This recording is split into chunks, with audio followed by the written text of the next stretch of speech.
e vida encontrarás. A mesa está pronta.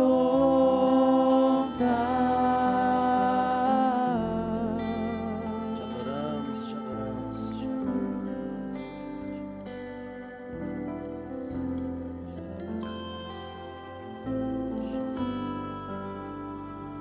Adore a Ele um pouquinho. Levante a sua voz a Ele, fale ao coração do Senhor nesta hora. O Espírito Santo está neste lugar. Eu sinto o Espírito neste lugar.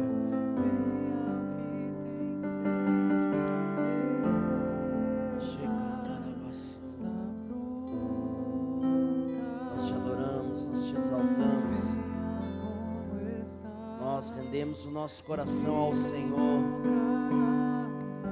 Rendemos a Ti a nossa adoração, o nosso coração. Tu és aquele em quem temos depositado toda a nossa fé. Tu és aquele em quem nós temos depositado o nosso futuro, a nossa esperança. Tu és a nossa esperança. Nós honramos e adoramos ao Cristo, Filho do Deus vivo, que tem mudado a nossa história, que tem mudado a nossa vida. Obrigado, Espírito Santo. Aplauda o Senhor Jesus com alegria, querido. Com alegria. Pode se assentar. Aleluia. Calorão, né, irmão? Sangue de Jesus tem poder. E os irmãos querendo me levar para Antonina e Morretes amanhã. Catarina, falei, mas não me pega mesmo. Mas não me pega mesmo. Sangue de Jesus. Se aqui tá esses 30 aí, irmão, imagina lá. Não, né? Falei, passei essa eu passo. Daí, Ricardo, tudo bem? Bom ver você aí, meu garoto, meu guita. Tudo bom? Glória a Deus. Vi o Marquinho aí hoje e a Jéssica. Ô, saudade de vocês, hein, cara? Bom demais ver vocês. Que Deus abençoe o neném, tá bem? Tudo certo? E a pequena, daquele jeito, pilhada. Isso aí. Glória a Deus. Gente, vamos falar da palavra de Deus. Renanzinho, como que corre nesse calor, Renanzinho? Não corre, né? Não corre. Nicole, a Nicole dá um piquezinho de 10 metros, faz aquela fotinha marota só para mandar no Insta, né, Nicole? Para e toma água. Tô ligado, mas amém. Jesus vai dar vitória. Gálatas capítulo 5, verso 16. Vamos abrir a palavra de Deus. Gálatas 5, 16.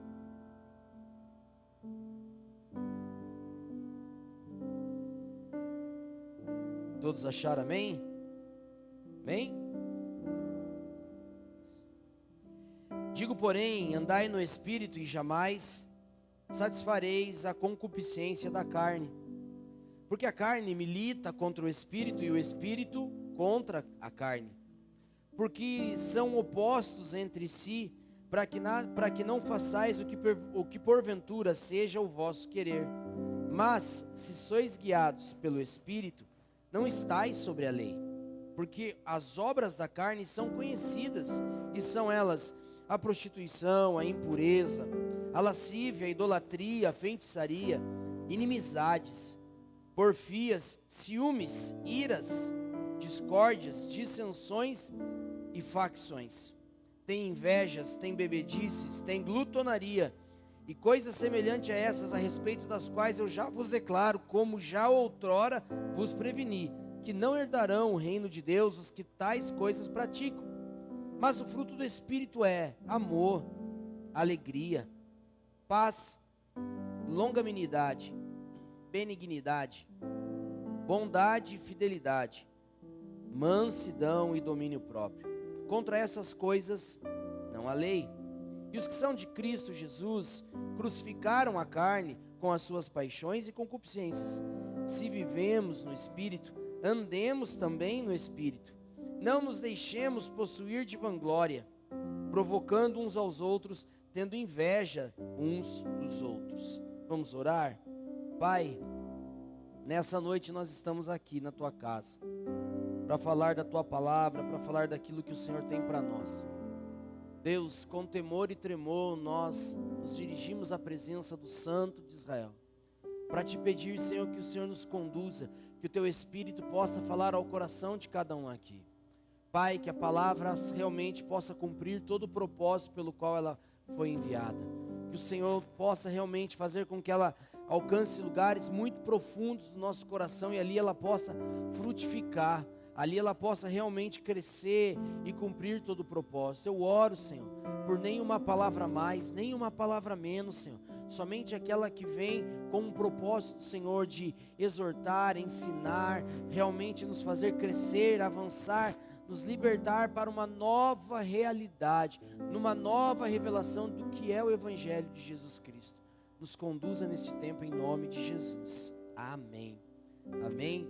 Gente, nós vamos falar hoje sobre viver no Espírito e andar no Espírito, mas é interessante porque essa semana eu me deparei muito com um livro da Palavra de Deus e gastei muito tempo nele durante essa semana, que é o livro de Oséias, o profeta Oséias. Então nós vamos conversar um pouquinho sobre o contexto do livro de Oséias com base em Gálatas, e no final vai dar tudo certo, fique tranquilo, tá? Então, Deus começou a falar comigo essa semana sobre o livro de Oséias. Oséias foi um profeta que escreveu, né, eles são chamados profetas menores, que tem os menores livros na Bíblia, mas o livro de Oséias é o maior dos menores. Oséias profetizou na casa de 500 a 570 anos antes de Cristo. E Oséias, ele estava naquele tempo, Israel ainda estava separado em dois reinos, o reino do norte Israel, o reino do sul Judá, e Oséias era ali de Israel, do reino do norte. E é interessante que eu quero que você entenda que o profeta Oséias se levanta a profetizar no meio do reinado de um rei chamado Jotão. Passaram alguns reis ali, mas Jotão.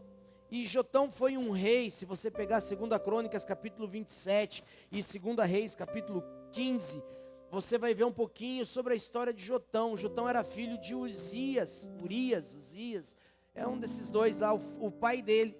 E ele foi um rei muito próspero. Quando ele pega o reinado de seu pai, que fez muita coisa boa, Jotão segue na mesma linha. E nesse tempo onde se levanta Oséias, era o tempo onde o reino de Israel estava na sua melhor fase. O reino de Israel estava no seu melhor momento. A Bíblia fala, se você for estudar também, que eles ganharam uma batalha dos inimigos e trouxeram muitos despojos para Israel. A Bíblia fala que Jotão fez a reforma da porta principal do templo de Deus, que Jotão reformou os muros de Jerusalém. Jotão fez muita obra boa e foi um contexto de maior bênção e prosperidade.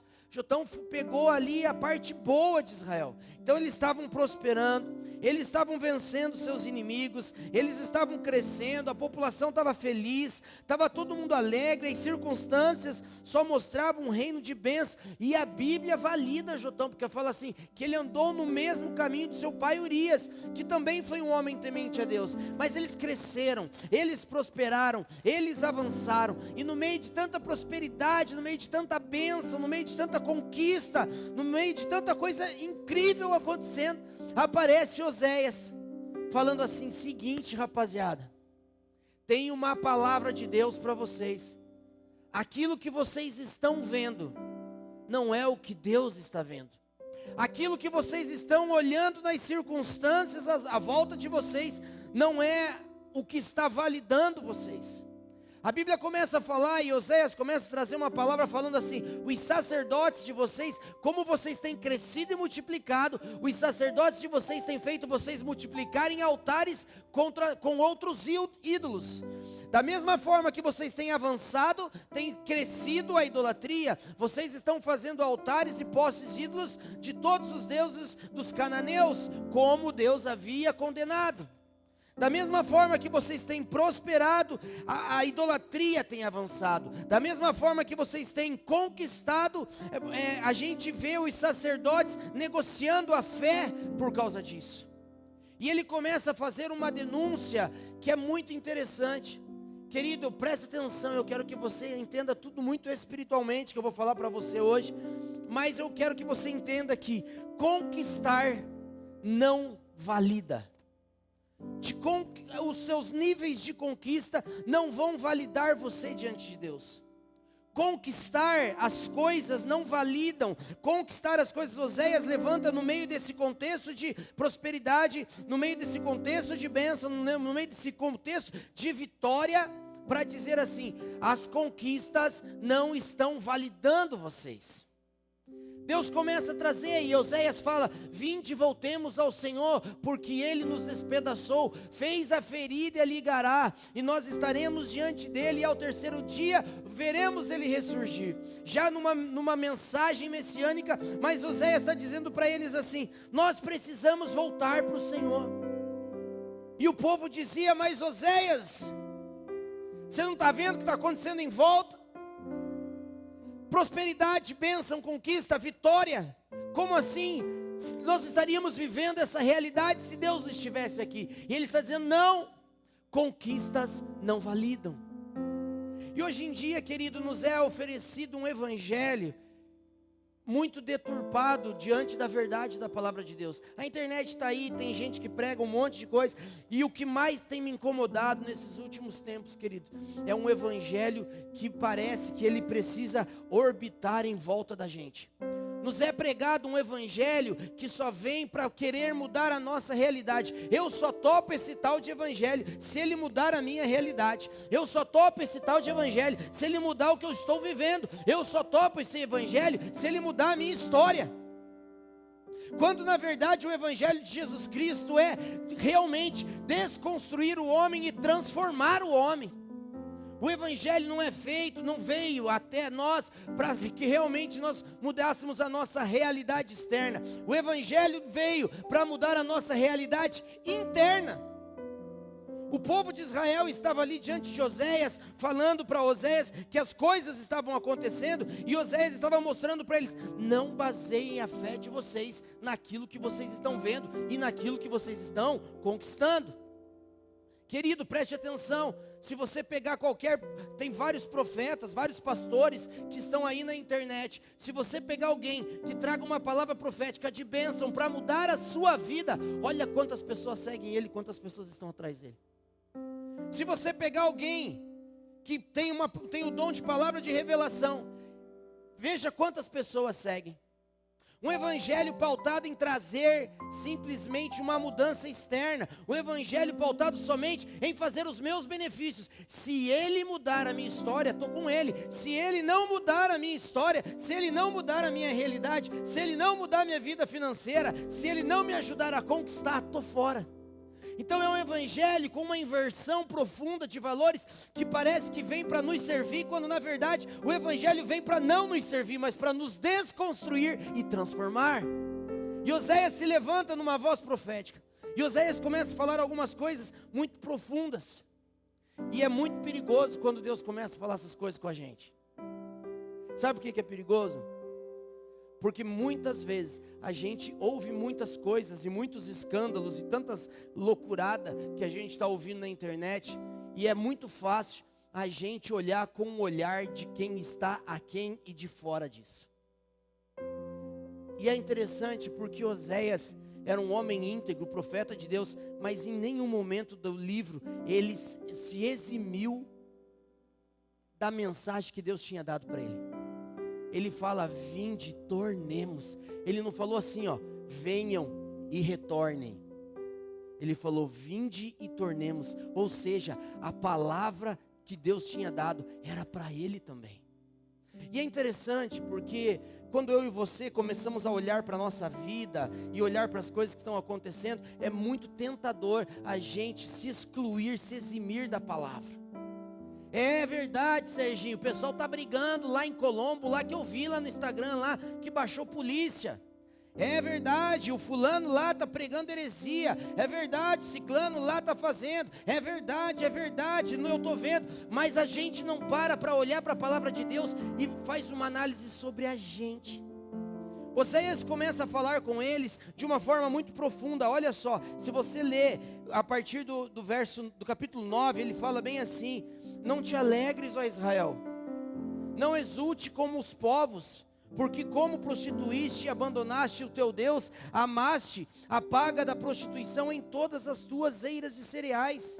A eira e o lagar não te manterão, e o vinho novo não lhes faltará. Na terra do Senhor não permanecerão, mas Efraim tornará ao Egito, e na Síria comerá coisa imunda. Ele está dizendo assim: ei, você está de verdade, você está achando, e você está colocando a sua fé sobre as coisas que você tem?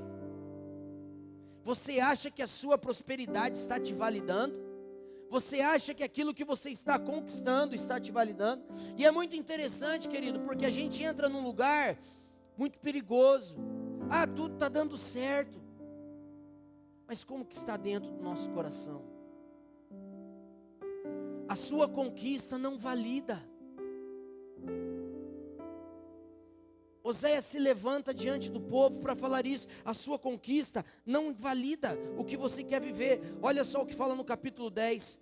Ele fala assim no versículo 12: então eu disse: semeai para vós outros em justiça, ceifai segundo a misericórdia, atraí o campo do pouso, porque é tempo de buscar ao Senhor até que Ele venha, e chova a justiça sobre vós. E aqui Oséias dá o diagnóstico do povo de Israel. Olha isso aqui. No verso, querido amado, 13: araste a malícia e colheste perversidade, comeste o fruto da mentira, porque confiaste nos vossos carros e na multidão dos vossos valentes. Querido, Israel estava colhendo um fruto da mentira.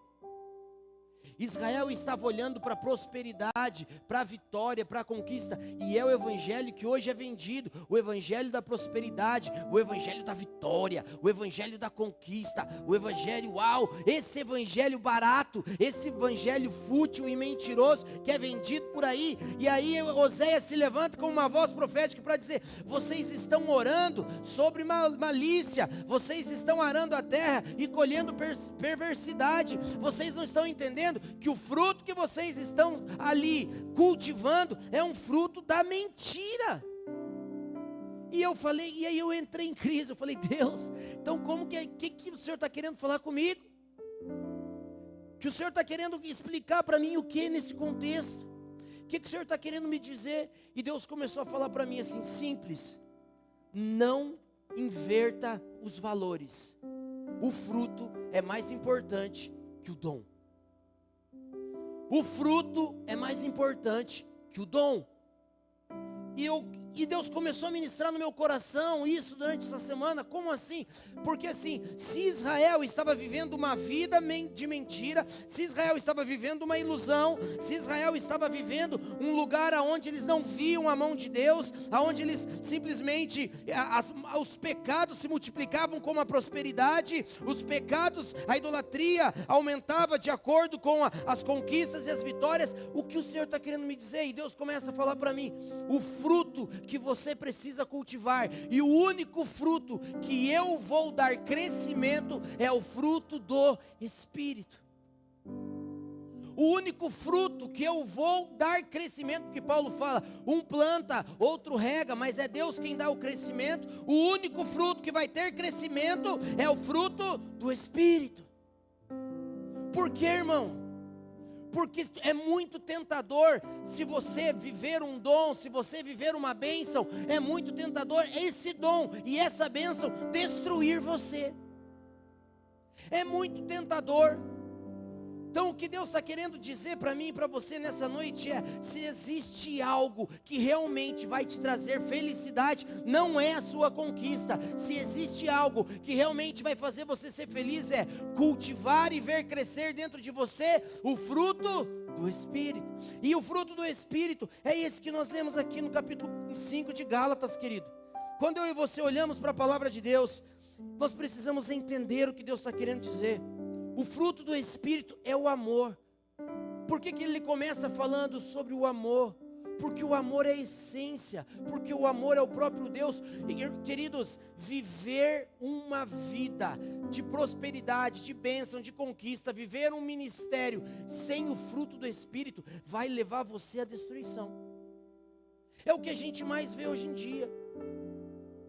O fruto precisa crescer dentro do meu e do seu coração para validar o dom, e não o dom validar o fruto. Por que existem tantas pessoas hoje que negociam a fé? Por que existem tantas pessoas hoje, até um termo pesado, mas que são charlatãos da fé? Porque cresceu motivado pelo dom, não pelo fruto. Motivados pelos dons e não pelo fruto. O fruto é o amor.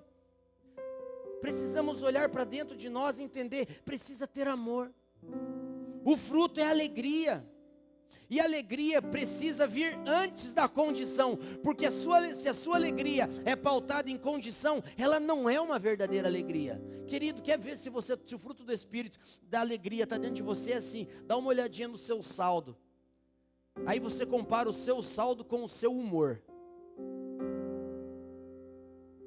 É um baita de um termômetro. Tem saldo, está falando em línguas e está regozijando. Não tem saldo, está depressivo. Quem está mandando no seu coração? Mamon. A alegria, ela não pode ser circunstancial.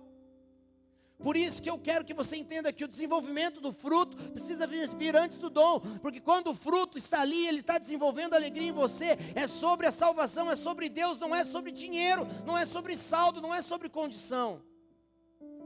O fruto, ele continua. O fruto do Espírito é paz. Nós temos vivido tempos de paz. Não, Serginho, nós estamos em tempos difíceis. Mas você, apesar dos tempos difíceis, você sente paz?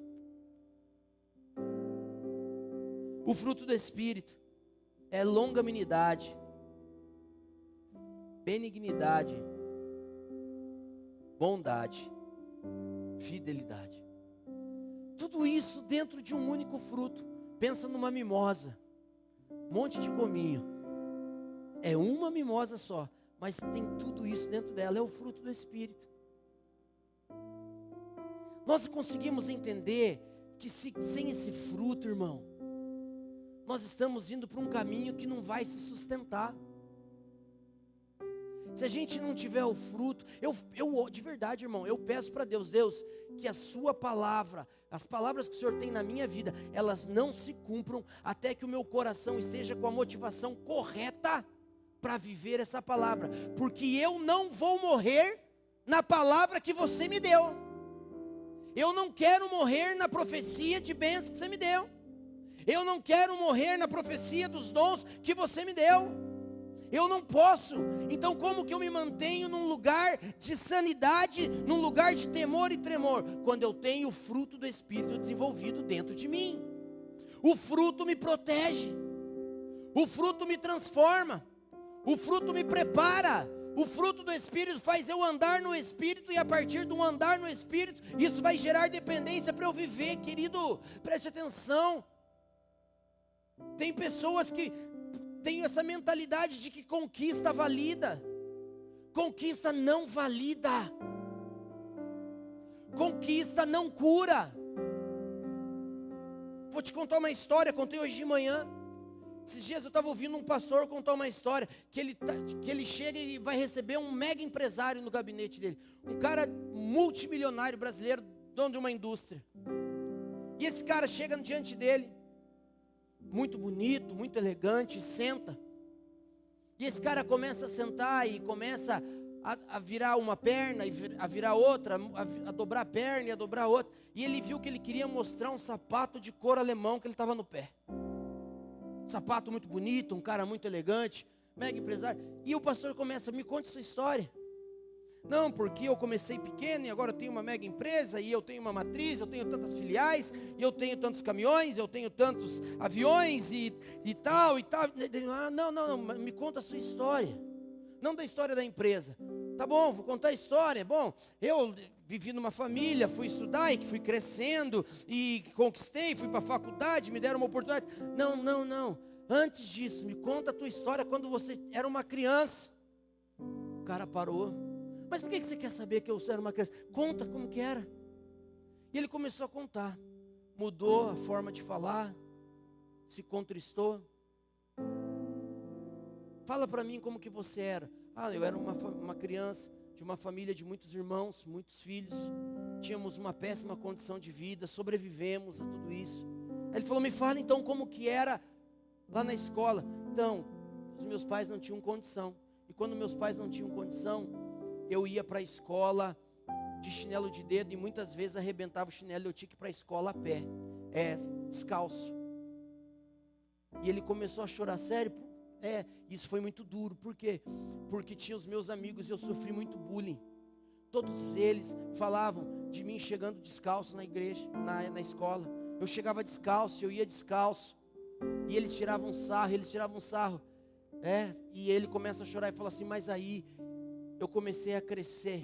Eu venci na vida. Eu comecei a avançar e hoje eu tenho não sei quantos pares de sapato. E eu tenho os sapatos mais caros do mundo. Porque ninguém nunca mais vai me humilhar. Nunca mais ninguém vai gerar bullying sobre mim. Porque agora eu tenho esses sapatos. E aí o pastor entendeu porque ele estava querendo mostrar o pé toda hora. Ele falava, então eu tenho todos os sapatos. Eu viajo pelo mundo inteiro e aonde eu piso, eu tenho um sapato de cada país onde eu piso. Onde eu piso eu compro o sapato mais caro que eu acho. Porque eu venci na vida para provar que eu venci. E aí o pastor olhou para ele e falou assim, a conquista, por acaso, curou você? E esse homem começa a chorar. A conquista curou você. As conquistas curam a sua paternidade. Eu falava de manhã, como eu fiz. Comprei meu primeiro apartamento e o meu pai falou uma frase sem pensar um dia para mim. Tinha 18, 19 anos, comprei meu apartamento financiado em 25 anos. E cheguei na minha casa louco de alegre. Com financiamentão, boletão lá, mais grosso que a Bíblia, 25 anos. Com a chave do apartamento, falei, a partir de hoje eu sou um cara que tem uma casa. E o meu pai falou, espero que você saiba muito bem o que você está fazendo. Porque eu não quero filho meu batendo na porta aqui, pedindo dinheiro para pagar uma casa. E na hora eu fiquei louco de brabo e falei, você nunca vai me ver batendo nessa porta e pedir um centavo para você. Trabalhei como um louco, trabalhei igual um camelo, dia e noite, para eu simplesmente conseguir amortizar e quitar meu apartamento. De 25 anos de financiamento, fiz em 8. Terminei em 8 anos, quando eu terminei de pagar meu apartamento. Adivinha qual foi o primeiro lugar que eu fui para mostrar que eu tinha vencido? Peguei a chave, a escritura do apartamento, fui lá na casa da minha mãe. Claro, meu pai nem lembrava o que ele tinha dito, minha mãe nem sabia. Mas eu cheguei lá com aquele sentimento, quitei o apartamento, está aqui, hoje eu tenho uma casa própria. E uau, e eles, nossa filho, que bênção, glória a Deus, e que bênção. Aí o Espírito Santo me chama no encontro com Deus, escolhido para pregar sobre uma palavra de orgulho, e falou, vem cá, vamos falar sobre apartamento e quitação de apartamento. Oi? Por acaso, ter se matado de trabalhar e conquistar, curou a sua dor de paternidade? Por acaso você está bem em relação ao seu coração por causa da conquista? Quanto te custou a conquista? Quanto te custou trabalhar tanto, se matar e trabalhar tanto? Isso te curou? Isso mudou, isso transformou você? Não, porque conquista não tem poder para curar, porque resultados não tem poder para transformar. Eu continuava o mesmo orgulhoso do primeiro boleto até o último. Eu continuava o mesmo ferido do primeiro boleto até o último. Eu continuava o mesmo prepotente do primeiro boleto até o último. Eu estava como Israel, acreditando nos carros e nos meus valentes, acreditando nos recursos e na minha força. Por acaso isso transformou você? Não. Então o orgulho na sua vida, se nós pudermos dar um nome, ele se chama Sérgio. Querido, o que eu quero que você entenda é que nós precisamos entender que as conquistas não nos validam, não nos transformam e não nos mudam. E aí no meio dessa turbilhão, eu ouvindo essas coisas, Deus falando comigo, eu falei: Deus, mas então como que a gente vai viver? Como que a gente vai viver? E querido, eu quero que você entenda espiritualmente, eu não sou contra a prosperidade, eu não sou contra conquistas, eu quero que nós cada dia consigamos conquistar mais, avançar mais, prosperar mais, viver as palavras proféticas que tem sobre nós. Não é sobre isso, mas é sobre o que está dentro do nosso coração, porque o que está dentro do nosso coração vai ser fundamental para permanência ou não. Tem um monte de gente que sobe igual um foguete, mas cai igual um meteoro, porque o coração está torto. E a gente não pode ser mais um desses. Tem um monte de gente que sobe, que você fala: meu Deus, da onde que surgiu? E explode, do mesmo jeito que sobe, desce. Por quê? Porque o dom está pautando a vida. E o dom não tem poder de pautar a vida. A única coisa que tem poder de transformar o homem é o fruto do Espírito, é uma vida caminhando na direção do Espírito, porque a gente sem o Espírito, nós não conseguimos frear a gente. As dores nos movimentam, as feridas nos guiam, os traumas, as frustrações, as decepções, e aí Jesus chega e mostra a partir de um dom, de um fruto. Aí eu no meio desse contexto falo: Deus, o que a gente faz? E Deus me levou ao texto de Mateus capítulo 5, olha isso, no meio de um contexto de briga, de discussão, Jesus vem no meio do movimento onde judeus esperavam ansiosamente pelo Messias, mas judeus não, tinha uma parte dos judeus que não acreditavam em ressurreição, tinha outra parte dos judeus que acreditavam em ressurreição, tinha uma parte dos gentios que não acreditavam em nada, tinha uma parte dos gentios que começaram a acreditar em Jesus, tinha um monte de coisa, um monte de pensamento, e todo mundo querendo brigar, pensando assim, quem está certo, quem está errado, quais são as razões, qual é o meu argumento é melhor que o seu. No meio desse contexto, Jesus chama os seus discípulos e a multidão, fala: senta todo mundo aqui, vamos conversar. E começa Mateus capítulo 5. Vocês querem saber realmente a verdadeira felicidade, o seu caminho? Vamos falar sobre isso. Vocês querem saber realmente o que é ser feliz e qual é o caminho a seguir? Bem-aventurados humildes de espírito, porque deles é o reino dos céus. Bem-aventurados os que choram, porque eles serão consolados. Bem-aventurados os mansos, porque eles herdarão a terra. Bem-aventurados que têm fome e sede de justiça, porque eles serão fartos. Bem-aventurados os misericordiosos, porque alcançarão misericórdia. Bem-aventurados os limpos de coração, porque eles verão a Deus. Bem-aventurados os pacificadores, porque serão chamados filhos de Deus. Bem-aventurados os perseguidos por causa da justiça, porque deles é o reino dos céus. E bem-aventurados sois quando por minha causa vos injuriarem, vos perseguirem e mentindo disserem todo mal contra vós. Regozijai-vos e exultai-vos, porque grande é o vosso galardão nos céus, porque assim perseguiram aos profetas que viveram antes de vós. Jesus traz esses homens para uma análise. Jesus traz esses homens para um lugar de reflexão. Jesus traz esse povo para um lugar em dizer assim: ei, prestem atenção em mim. A mudança que vocês querem, o que vocês querem viver, aquilo que vocês pensam que vai fazer vocês felizes, não está nas circunstâncias. A mudança que vocês querem para realmente se sentirem curados, libertos, transformados, não estão nas coisas externas, não estão naquilo que vocês estão conquistando, não estão naquilo que vocês pensam que pode curar e validar vocês, mas está dentro de vocês. Olhem para dentro e vejam se vocês encontram essas coisas. E ele começa a falar. Jesus começa o sermão falando sobre como é importante ser humilde e depender de Deus. Ser humilde e depender de Deus. Ser pobre de espírito não significa pobreza material, mas reconhecer a necessidade de Deus em nossas vidas.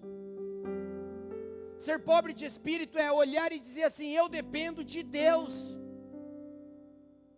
Eu dependo do meu Senhor, não à toa. Ele começa falando sobre os humildes, os pobres de espírito, os humildes, como está lá no fruto, humildade.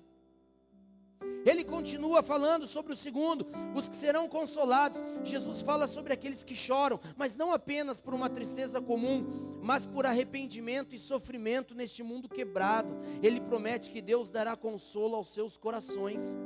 Jesus queria dizer que o choro também reflete o lamento pelo pecado e pela injustiça do mundo. E Jesus promete que seríamos consolados. Irmão, presta atenção. Em meio às tuas conquistas, qual foi a última vez que você parou e chorou diante de Deus pelos seus pecados? Há uns anos atrás eu fiz essa oração, falei: Deus, eu não lembro a última vez que eu chorei de arrependimento. Há uns anos atrás eu chorei e falei assim: Deus, eu estava numa outra igreja, num outro ministério, e eu falei assim: Deus, faz anos que eu não sei o que é falar em línguas, o que está acontecendo comigo? Qual foi a última vez que eu e você, em vez de chorarmos por circunstâncias, choramos por nós mesmos e pela nossa condição? Querido, a história de Oséias, ele é conhecido como o profeta do amor. Se você ler todo o livro, você vai ver, Deus manda Oséias casar com uma prostituta. Ele tem filhos com ela, e ela foge, vai embora para se prostituir, e Deus manda Oséias ir buscar ela de volta, porque Oséias viveu na carne dele, na história dele, uma tipologia do que Cristo, do que Deus sentia em relação ao seu povo. Um povo que largava dele, se prostituía e ele ia buscava. Um povo que ele trazia de volta, curava, libertava, limpava e se prostituía de volta, e ele ia lá buscar, sempre, sempre, num Deus de amor. E sabe, irmão, é muito louco, porque às vezes a gente entra num viés religioso, que a gente olha para a Bíblia e a gente fala assim: esse povo não é fácil, esse Israel era embaçado, nossa, ainda tem gente que faz isso hoje, mas a gente nunca se coloca dentro dessa Israel.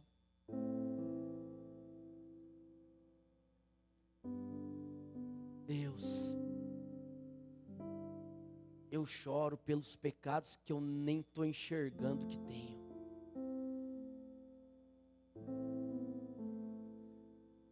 Deus, eu estou tão mal e tão cego que eu nem enxergo o pecado que eu tenho.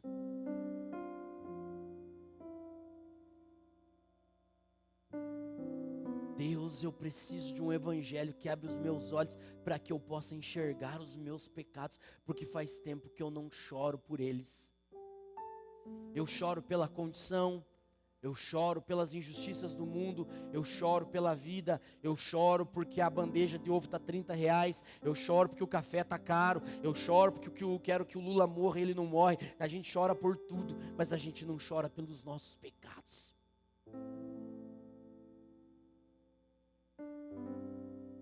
Eu choro porque está acontecendo nas outras igrejas, eu choro pelos escândalos, eu choro pela internet, humilhando, envergonhando a igreja, mas eu estou tão cego que eu não choro mais por mim. Mas afinal de contas, a minha vida está cercada de conquista, a minha vida está cercada de prosperidade, eu nunca avancei tanto quanto eu avancei agora. E Oséias está se levantando dizendo: ei, o Deus de amor está dizendo, pare de viver a sua vida pautado nas circunstâncias externas, olhe para dentro, bem-aventurado, feliz vai ser aquele que chorar, feliz vai ser aquele que chora por si mesmo, porque ele será consolado, porque ele será curado e transformado. E ele continua: bem-aventurados humildes, porque receberão. Essa bem-aventurança reflete um coração que não busca vingança, mas age com paciência e bondade. A mansidão, segundo Jesus, é uma força controlada. Preste atenção: ser manso não é ser fraco, mas é ter um espírito humilde e pacífico, confiando que Deus está diante de todos os desafios. A gente chora, a gente fica bravo, a gente quer ir para a justiça própria, a gente quer resolver os problemas de um jeito humano, a gente quer resolver os problemas de um jeito carnal. E aí eu olho para o fruto do Espírito e ele fala: ei, aonde está a paz? Aonde está a mansidão? Aonde está o domínio próprio? Aonde está a longanimidade? Aonde está a bondade? Aonde está a fidelidade? Onde está tudo isso que deveria ser a sua prioridade? Aí ele continua: bem-aventurados que têm fome e sede de justiça. Essa bem-aventurança destaca o desejo profundo por justiça, tanto pessoal quanto social, mas Jesus fala de uma fome espiritual, onde visamos viver conforme a vontade de Deus e ansiamos por um mundo restaurado. Você quer mudar o mundo, irmão? Homens de oração mudam o mundo. Homens de oração, mulheres de oração mudam cidades, mudam países, mudam famílias, mudam legados, mudam genealogias. Homens e mulheres de oração choram pelas causas certas, choram pelas coisas certas, lutam pela justiça certa. Jesus olha para aquele povo e fala assim: olhem, vocês estão querendo achar um lugar de confiança, um lugar realmente de estar certo. Olhem para dentro de vocês, as motivações vão ser fundamentais para o resultado que vocês vão ter. Ele continua: os misericordiosos. Ser misericordioso é mostrar compaixão e perdão, refletindo o amor de Deus. Irmão, você quer uma validação? Não conquiste, perdoe. Você quer uma validação de verdade? Ame. A Bíblia fala que aquele que ora e abençoa e dá um copo de água para o seu inimigo, que dá uma veste para o seu inimigo, amontou a brasa sobre a sua cabeça. Você quer ser uma mulher de Deus do fogo? Você quer ser um homem de Deus do fogo? Ame. Seja misericordioso. Os misericordiosos herdarão o reino.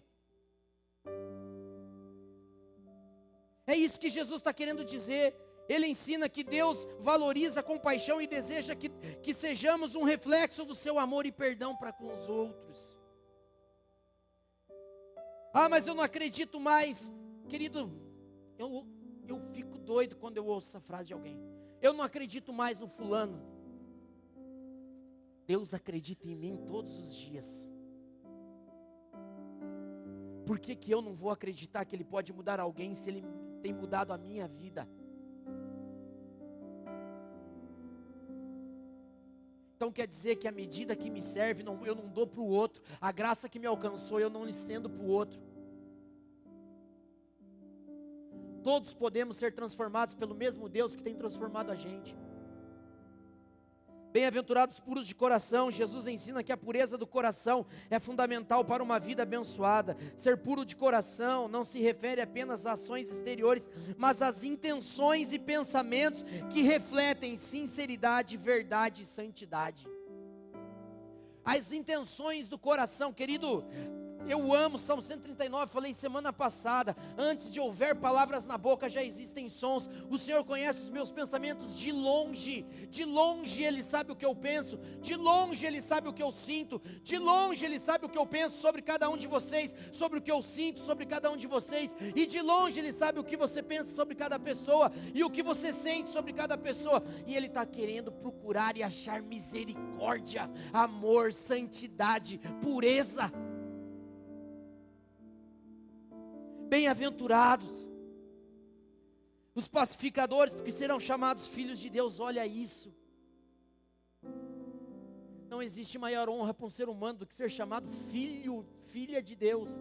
E ele fala sobre pacificadores, promovem reconciliação e paz, refletindo o caráter de Deus. Eles não apenas evitam conflito, mas buscam ativamente trazer harmonia nas relações. Harmonia nas relações. Quantas pessoas, queridos, teve uma coisa que Deus trabalhou na minha vida, foi a tal da indiferença. Desde muito jovem, de adolescente, eu criei um troço dentro de mim, que eu não sei da onde, que eu não sei como, a tal da indiferença. E eu era assim, muito leal e muito verdadeiro com todo mundo, muito intenso nos relacionamentos. Mas se você fizesse uma coisa para mim e eu falasse assim, acabou, eu te colocava num lugar de indiferença no meu coração que você virava nada para mim. Teve pessoas que eu tinha um relacionamento profundo, que um dia eu falei assim, não quero mais conversa, que eu passava no lado da pessoa todo dia, na mesma rua, no mesmo caminho para indo para o colégio, e eu não olhava na cara da pessoa e eu não sentia nada. Não era ódio, não era raiva, não era dor, não era misericórdia, não era trauma, eu simplesmente não sentia nada intencional. Você para mim morreu. E eu dizia, Deus, o que é isso? Um lugar de indiferença, um lugar onde não se sente nada, você mata as pessoas dentro de você. E Jesus precisou mudar isso na minha vida. Onde está o amor? Onde está a compaixão? Onde está realmente algo de Deus? Deus não te trata com indiferença, porque você trata alguém com indiferença, porque você mata alguém dentro de você. E num caminho de muito quebrantamento e humilhação, irmão, eu pedi para Deus restaurar o meu lado humano. Eu preciso ser restaurado no meu lado humano. Eu não posso matar uma pessoa. Querido, quantas vezes a gente faz isso com pessoas? A gente mata pessoas dentro da gente, mas ninguém está vendo. Não estou fazendo nada de mal, não sinto nada, não tenho ódio, não tenho raiva, simplesmente não quero. Querido, se Jesus fizesse isso comigo, se Jesus fizesse isso com você, bem-aventurados perseguidos por causa da justiça, porque deles é o reino dos céus. Jesus afirma que aqueles que enfrentam perseguições por viverem segundo a justiça de Deus serão abençoados. Essa justiça refere-se a viver conforme os valores do reino de Deus: integridade, amor e obediência. Olha aqui para mim, olha aqui para mim.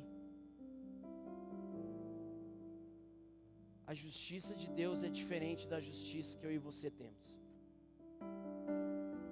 A justiça de Deus é graça e salvação para o homem. A gente entra num viés de justiça como a mídia prega.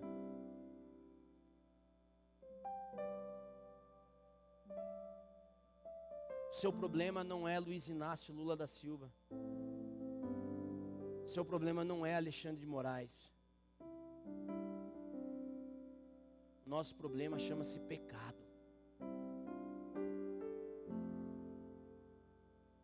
Couraça da justiça é acreditar que aquele que está sentado no seu alto e sublime trono sabe julgar todas as coisas.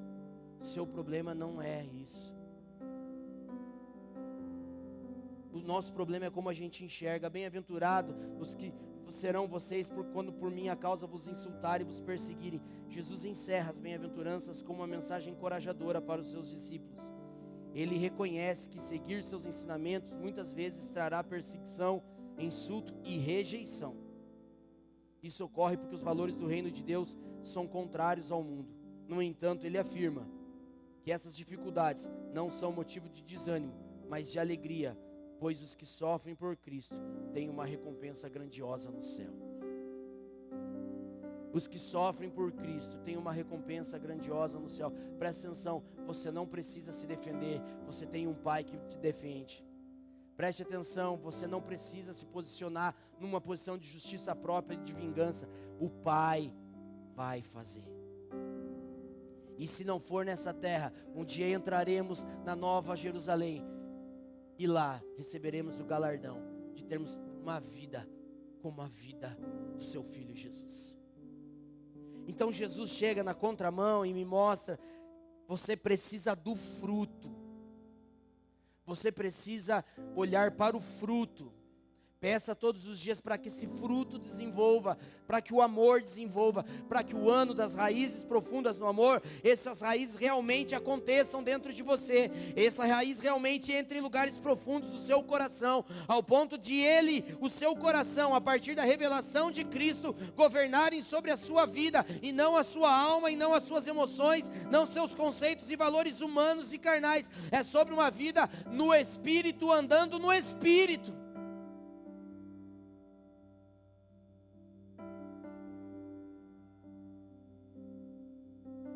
não vai ser humanamente que nós vamos resolver as coisas. A mudança precisa vir de dentro para fora. Deus é quem vai dar o crescimento. Deus é quem vai mudar eu e você. Então Jesus deixa essa multidão boquiaberta quando Ele fala: a razão, a resolução de tudo isso não está fora. Está olhando para o padrão do céu e veja se você enxerga o padrão do céu dentro de você. Dentro de você. Oséias clamou por esse povo. Oséias chorou por esse povo. Oséias tentou, irmão.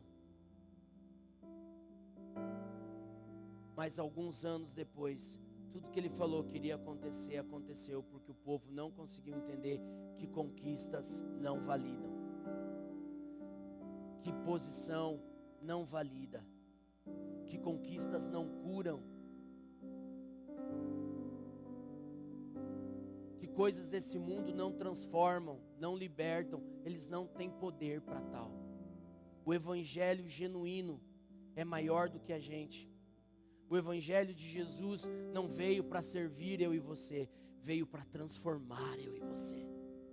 Nós precisamos ter uma convicção que sem Ele nada podemos fazer. Essa é a maior verdade que um homem, uma mulher de Deus precisa entender. Sem o Senhor, sem o Teu Espírito, eu não tenho a menor condição de viver propósito. Sem o Teu Espírito, eu não tenho a menor condição de viver família. Sem o Teu Espírito, eu não tenho a menor condição de viver prosperidade, sem me perder. Sem o Teu Espírito, eu não tenho a menor condição de ser feliz. Sem o Teu Espírito, o final desse caminho não vai ser bom. Sem o Teu Espírito, não vai dar, porque eu vou ser alguém controlado e dominado por um saldo, por uma posse ou por um dom, quando na verdade deveria ser controlado por um fruto.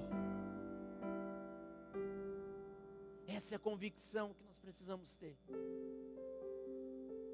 Se a gente tiver a convicção de quanto a gente precisa dele, a nossa adoração muda, a nossa oração muda, a nossa forma de ler a Bíblia muda. A gente não vai ler mais uma história de Oséias pensando em Oséias e Israel. A gente vai ler a história pensando em Jesus e em nós. E nós somos, muitas vezes, a Gomer dos dias de hoje.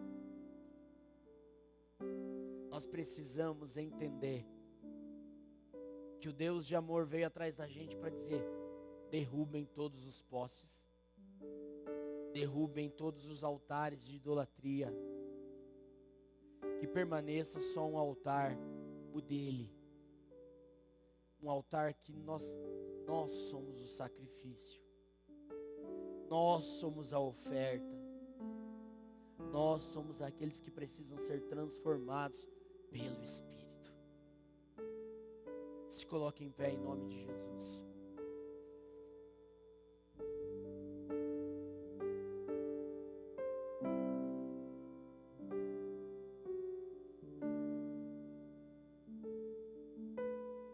Querido, as bem-aventuranças é a trilha da verdadeira felicidade. Preste atenção, a felicidade não é um lugar aonde se vai, mas é a maneira como se caminha. Jesus dá a receita e o mapa da verdadeira felicidade. Os tesouros riquíssimos da verdadeira felicidade estão ao nosso alcance. A felicidade não é uma utopia, mas algo factível, concreto e tangível. Não é algo que compramos com dinheiro, mas um presente que recebemos de Deus. A felicidade não está nas coisas que vemos, é uma atitude do coração. Ela não é um pagamento pelas nossas virtudes, mas é um presente da graça. Não é algo que conquistamos por esforço, mas um dom que recebemos pela fé. O que o mundo promete e não consegue dar, Jesus oferece gratuitamente. Não é um caminho aberto da terra para o céu, mas do céu para a terra. Não é algo que fazemos para agradar a Deus, mas o que Ele faz para nós. Não é um prêmio, é um presente. Não é merecimento, é graça. é graça. É sobre graça. É sobre um coração que recebe a graça com alegria, ao ponto de falar assim: mostra para mim, por amor a você e por amor de mim, que está errado aqui dentro, que eu não estou nem conseguindo mais enxergar. Mostra para mim. A minha mente está sendo consumida pelas coisas externas, e eu preciso olhar para dentro, porque a solução não está fora, a solução está dentro. Está dentro de um fruto, que se ele crescer saudável, vai me fazer diferente.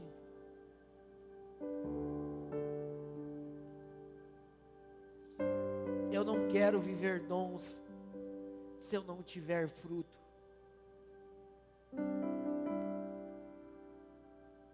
Eu não quero viver conquistas se eu não tiver fruto.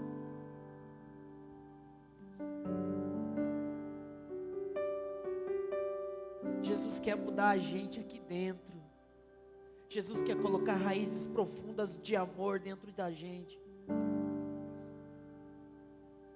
E Jesus está desconstruindo o maior altar que a gente tem dentro do nosso coração. O altar que tem o nosso nome. O altar do eu.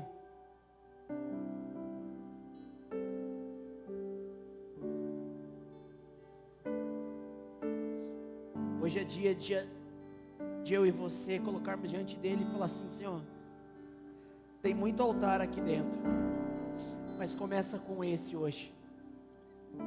Derruba o altar que tem o meu nome. Me ensina a ser como Jesus.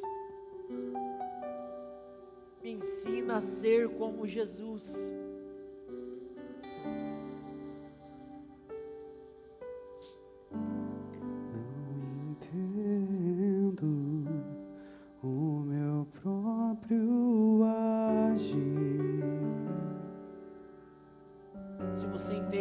Hoje é o dia de quebrar o altar do seu nome. Quiser vir aqui na frente, vem aqui. Peça para Ele quebrar. Peça para Ele destruir isso. Eu quero ser feliz, Jesus. Mas feliz de verdade. O meu próprio agir. Rasgue o seu coração diante dele. Vinde, tornemos ao Senhor. Sem tua graça, vinde, tornemos ao Senhor. Que seria que Ele despedace o altar que tem o nosso nome. Pois o bem que eu quero fazer não faço, e o mal que eu não quero, esse sim acabo cometendo.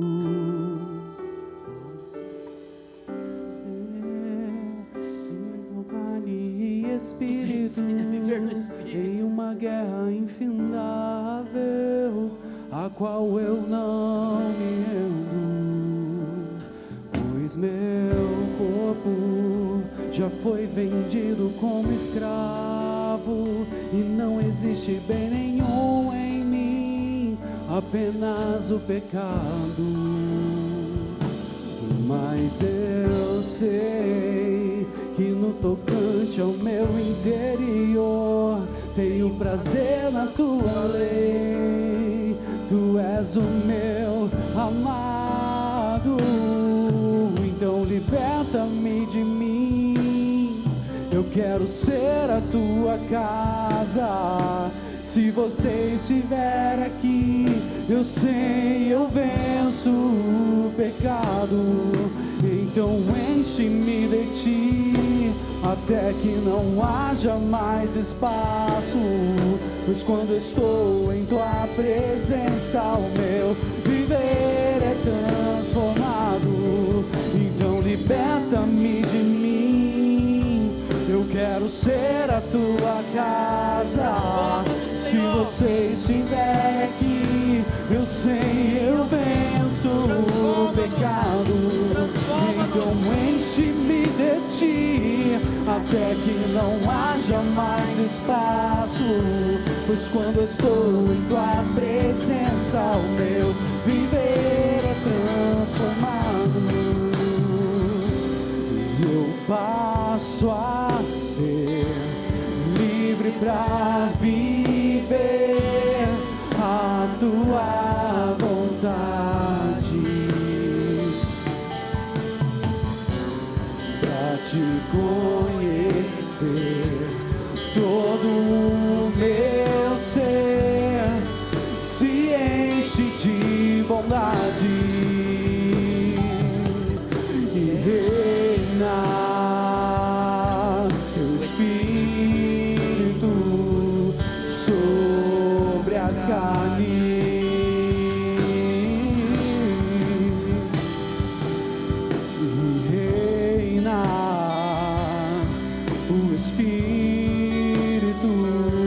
Sobre a carne. Querido Deus, nós colocamos o nosso coração diante de Ti. Nós nos humilhamos debaixo das potentes mãos do Senhor e ao seu tempo Ele nos exaltará. Hoje nós queremos, Senhor, derrubar o altar do eu de dentro da gente. Ajuda-nos, ó Deus, a ter uma vida onde o fruto é mais importante que o dom, onde o fruto é mais importante que a conquista, onde o fruto é mais importante que as bênçãos, que a vitória. Ó Deus, o Evangelho não é algo para nos servir, o Evangelho não é uma prateleira, o Evangelho não é um balcão onde a gente ora e jejua e lê a Bíblia e chega lá com crédito para pegar coisas que possam mudar a nossa realidade, principalmente se for de acordo com a nossa vontade. Não, não é, Senhor. Jesus veio e deu a sua vida naquela cruz para transformar a gente. Então eu clamo nessa noite: transforma-nos, Senhor. Transforma-nos de dentro para fora. Nos dá amor, nos dá alegria, nos dá paz, nos dá benignidade, longanimidade, bondade, mansidão, domínio próprio, fidelidade. Nos dá, Senhor, um coração, Senhor, temente a Ti, um coração que permite que o Senhor transforme a gente, não somente a nossa condição, um coração, Senhor, que permite que o Senhor transforme a nossa forma de pensar, a nossa forma de enxergar as coisas. Os nossos inimigos não estão fora, o nosso maior inimigo está dentro, o pecado. Então arranca ele de nós, Deus. Que não faltem lágrimas nos nossos olhos para reconhecer o nosso pecado, que não falte, Senhor, dor no nosso coração para reconhecermos as nossas fragilidades e o quanto ainda precisamos mudar. Senhor, um evangelho que fere o justo, mas faz ao propósito de Deus. Um evangelho que transforma a gente, Pai, que transforma a gente. Deus, eu oro para que o altar de cada um aqui hoje, que tem o seu nome, seja derrubado pelo Teu Espírito. Pelo Teu Espírito nós entregamos a nossa vida. Nós não queremos somente viver no Espírito, com o Espírito, mas andar no Espírito. Andar no Espírito. Nos ajude, Senhor, a olhar para essas bem-aventuranças e realmente ser humildes de espírito, e realmente, Senhor, chorar porque seremos consolados. Nos ajuda a ser mansos, ó Deus. Nos ajuda a ter fome e sede da Sua justiça. Nos ajuda a ser misericordiosos. Nos ajuda a ter corações limpos, coração limpo, mãos limpas e um coração puro. É o que o Senhor quer. Davi já disse isso. Nos ajude a ser pacificadores. Nos ajude, Senhor, a realmente, Pai, viver sobre a justiça do reino de Deus, em mansidão, santidade e verdade. Nos ajude, Senhor, a não titubear entre dois corações, mas se for necessário ser perseguido pela verdade de Cristo, que nós não venhamos, Senhor, a ter um coração dobre, mas um coração somente do Senhor, onde olha só para o Senhor e permanece fiel ao Senhor. que não negocia o que ouviu, que não negocia no que creu. Nós não nos movemos pelo que sentimos, nós nos movemos por aquilo que cremos, e nós cremos é na sua palavra, e nós cremos é na sua verdade, uma verdade que transforma, uma verdade que liberta, uma verdade que muda destino, porque a verdade chama-se Jesus. Nos ajude, Senhor, nos ajude, tenha misericórdia de nós e nos leve para perto de Ti. Que a graça do Senhor e Salvador Jesus Cristo, que o amor do nosso Deus e Pai e a mais doce comunhão do Espírito Santo de Deus esteja sobre a sua vida, sobre a sua casa, sobre a sua família, transformando você de dentro para fora, fazendo com que o fruto do Espírito se envolva e cresça em você, cresça e avance. Vá em paz, que o Senhor te abençoe. Aplauda ao Senhor Jesus com alegria.